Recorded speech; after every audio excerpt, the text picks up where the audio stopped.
Baik teman-teman, kita udah ibaratnya udah sampai di akhir sesi ya. Kemarin kan kita udah belajar hidrolisis garam ya.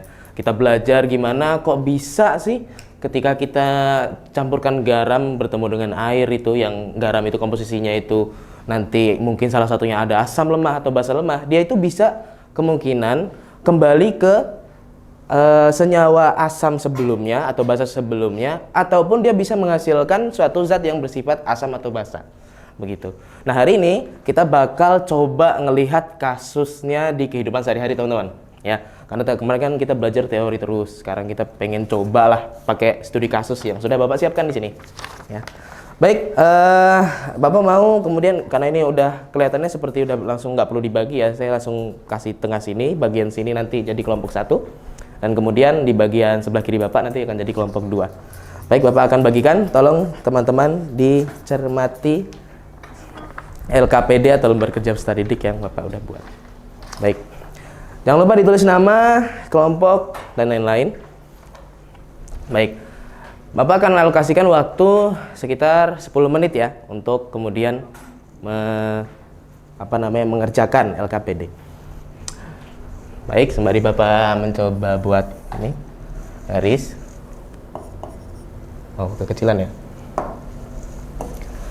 Kalau ada pertanyaan atau ada yang tidak jelas dalam LKPD, bisa tanyakan ke Bapak ya.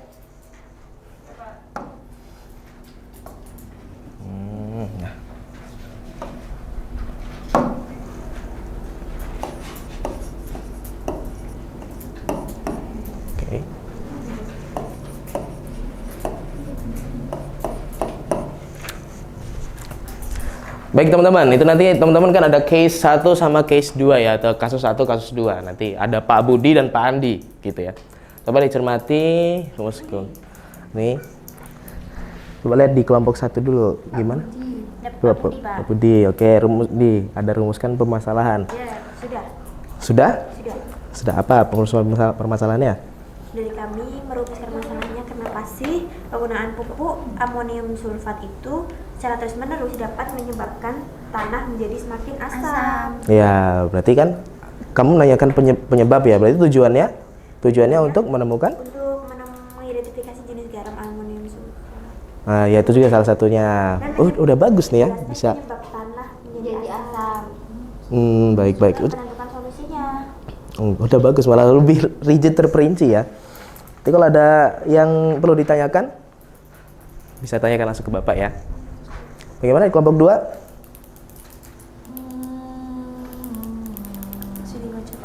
Masih dibaca, Pak. Oh, masih dibaca.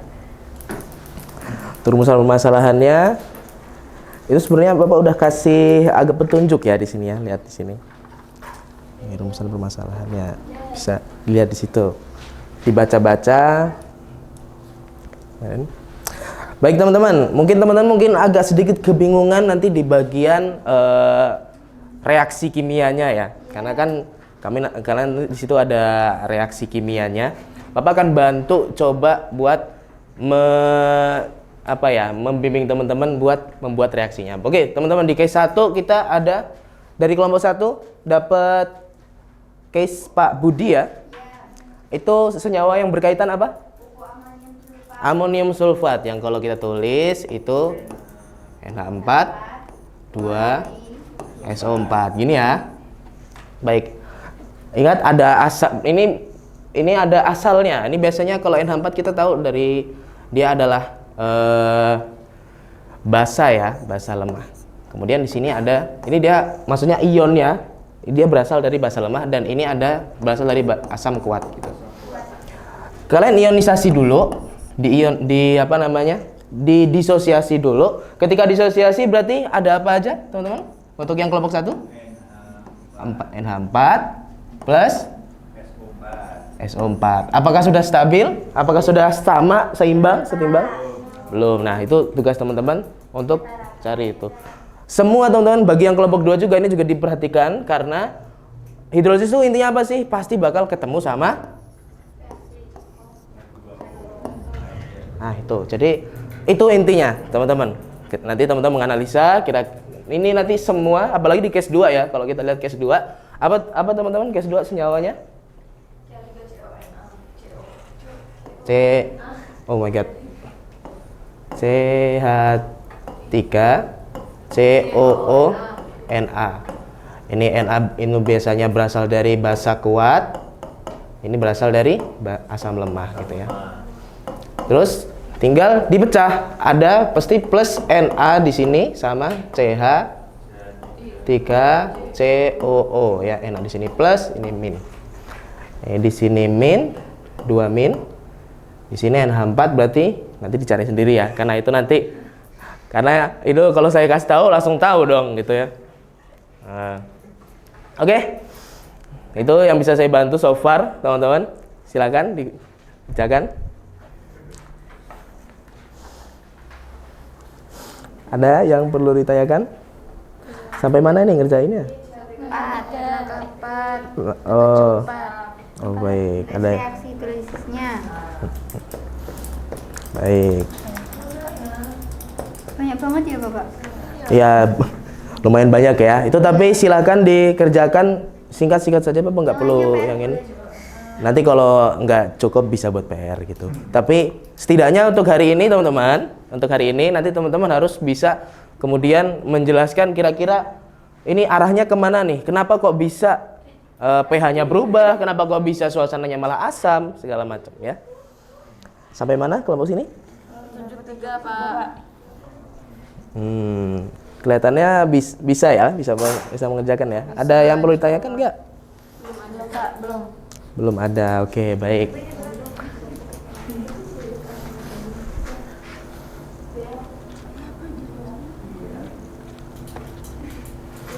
Kita bisa langsung. Oh, ini yang awal petunjuk tadi dituliskan reaksi hidrolisisnya Pak? Iya, reaksi hidrolisisnya.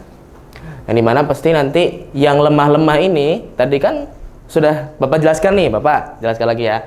Kan ada yang lemah-lemah nih. Biasanya yang lemah-lemah ini nih yang akan bereaksi hidrolisis bertemu dengan H2O. Jadi kita langsung bisa ngarah kesimpulan. Tadi bagus pertanyaan dari Dek Salom ya. Tugas kita adalah mengarahkan, kalau ini yang akan bereaksi berarti kita tinggal masukin ini kalau di case 1 berarti NH4. Ini belum tahu setimbang enggak ya, tadi kan harus disetimbangin dulu. Terus nanti dia akan bertemu dengan H2O lalu membentuk apa? Begitu. Tanya Pak, biasanya kenapa kok yang berhidrolisis itu asam lemah? Nah, karena asam kuat sendiri itu terionisasinya nanti nggak bisa kembali ke senyawa asalnya. Begitu. Fokus teman-teman ke asam lemah sama basa lemah gitu. Pertanyaan bagus. Gimana? Sampai mana kelompok 1? Sampai langkah 5.2.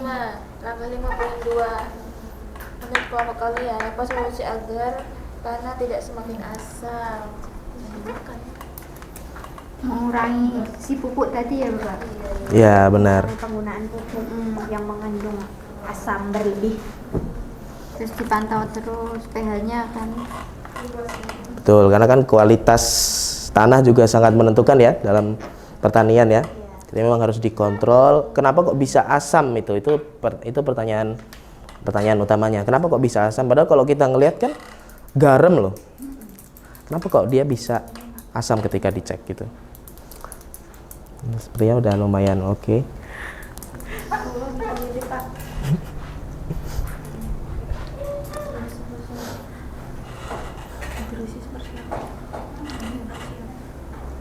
Teman-teman ada kesusahan? Sepertinya sedang fokus banget mengerjakan ya. Fokus Pak, teman kita rajin. Ya. Oke.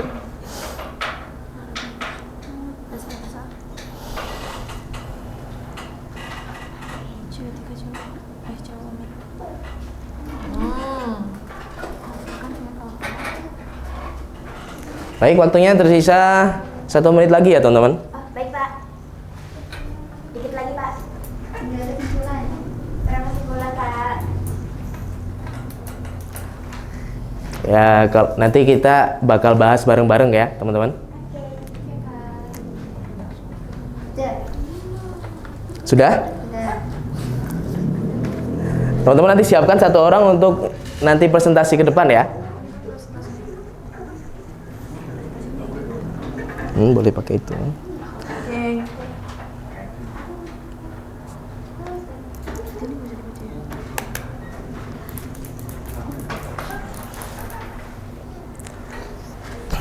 Baik, untuk kelompok 1 apakah sudah? Kelompok 2? Sudah siap? Baik, kalau begitu silakan teman-teman ditaruh dulu alat tulisnya, taruh dulu semua perangkat pembelajaran. Kita fokus ke Bapak dulu sebentar ya. Fokus ke Bapak dulu sebentar. Jadi kita tadi udah bahas semuanya. Bapak juga udah memberikan petunjuk yang nanti bisa membawa teman-teman untuk meraih kesimpulan ya. Sekarang waktunya teman-teman nih untuk kita sama-sama mendiskusikan apa yang teman-teman dapat setelah teman-teman membaca LKPD Bapak. Dimulai dari kelompok mana dulu nih? Kelompok 1 menuju kelompok 2. Kelompok 2? Oke, kelompok 2 terlebih dahulu. Silahkan perwakilan satu orang. Oke, berdasarkan hasil diskusi kelompok kami, Pak. Ya. Natrium asetat merupakan garam yang berasal dari asam lemak, yaitu asam asetat Ya. COH. Betul. Terus reservoirnya itu dari natrium hidroksida dari NaOH, Pak. Betul. Saat dilarutkan dalam air, garam ini menghasilkan ion CH3COO min dan Na+. Nah, ion CH3COO min mengalami hidrolisis dengan air sehingga menghasilkan ion OH-. Bertambahnya ion hidroksida menyebabkan Mohon berhenti dulu. Untuk kelompok 1 bisa memperhatikan dulu ya, Dek Shalom. Bisa. Enggak diteruskan, Dek Shalom. Bertambahnya ion hidroksida menyebabkan pH air meningkat sehingga air kolam menjadi bersifat lebih basah. Oleh karena itu, penggunaan natrium asetat harus disesuaikan agar pH air tetap stabil dan aman bagi kehidupan ikan. Baik, teman-teman. Beri tepuk tangan dulu untuk kelompok 2. Baik. Kelompok 2 tadi menjelaskan tadi sangat bagus ya ketika teman-teman dari kelompok 2 menyebutkan ada asam lemah itu berasal dari yang biasa kita tahu sebagai asam asetat ya. CH3COH, ya kan asam lemah.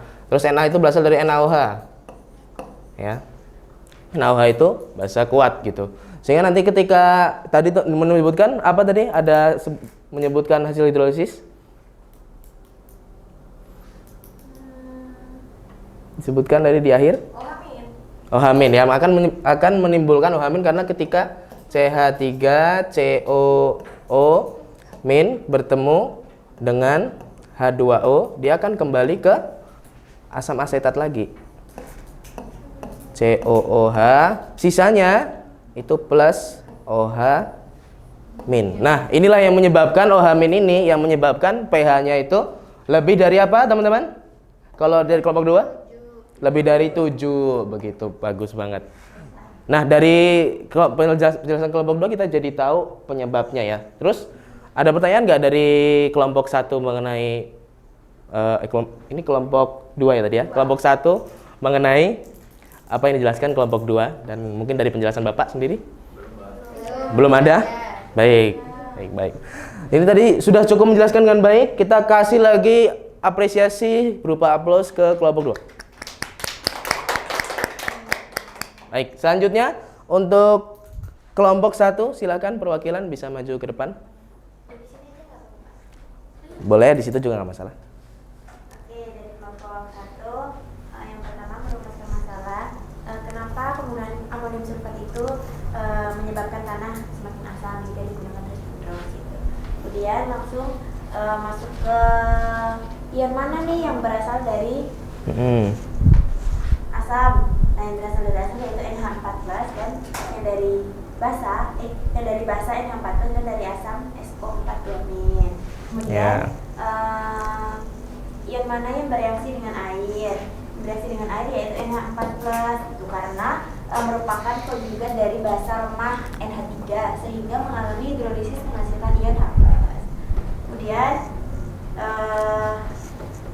reaksi hidrolisis yang terjadi antara asam kuat dan basa lemah. Kemudian jenis hidrolisisnya hidrolisis parsial, larutan bersifat asam. Kemudian penyebab NH4 mengalami hidrolisis menghasilkan H3O+ sehingga pH. Kemudian kesimpulannya yaitu natrium asetat itu merupakan garam dari asam lemah dan basa kuat. Ion CH3COO mengalami hidrolisis sehingga menghasilkan ion OH- sehingga air kolam menjadi sehingga tanah menjadi bersifat asam. Baik. Sudah? Sudah. Baik, penjelasan yang jelas dan lugas. Kita kasih tepuk tangan dulu untuk kelompok 2. Kelompok 1, maaf Bapak lupa. Nah, tadi dari kelompok 1 sudah menyebutkan bahwa ya, memvalidasi apa yang sudah Bapak sampaikan. NH4 itu berasal dari basa dan kemudian SO4 berasal dari asam kuat. Walaupun kalau kita pikir-pikir, ini kan sebenarnya ini Pak, hasil dari NH3 plus H2SO4 sebenarnya. Ya kan? Kalau kita pikir-pikir gitu ya. Karena kan kalau asam lemah kita langsung kepikiran amonia ya. Tapi ketika nanti disosiasi ketika disosiasi maka kebentuknya adalah langsung NH4 dan SO4 2-. NH4-nya sendiri bersifat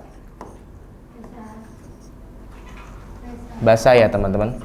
Nah, kemudian tadi benar ketika NH4 itu akan bereaksi dengan air, maka dia akan membentuk kemudian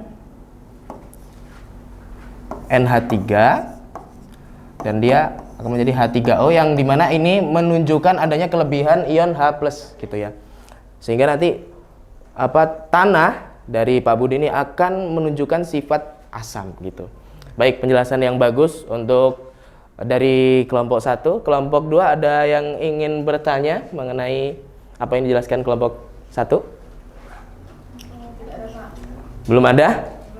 Belum ada. Mungkin karena memang penjelasan dari kelompok 1 dan 2 tadi sangat jelas dan lugas, jadi tidak ada pertanyaan ya. Kita kasih sekali lagi aplaus buat kelompok 1. Memang ini sudah di penghujung jam ya. Kelihatan teman-teman udah pada lemes, tadi udah kena materi banyak banget dan udah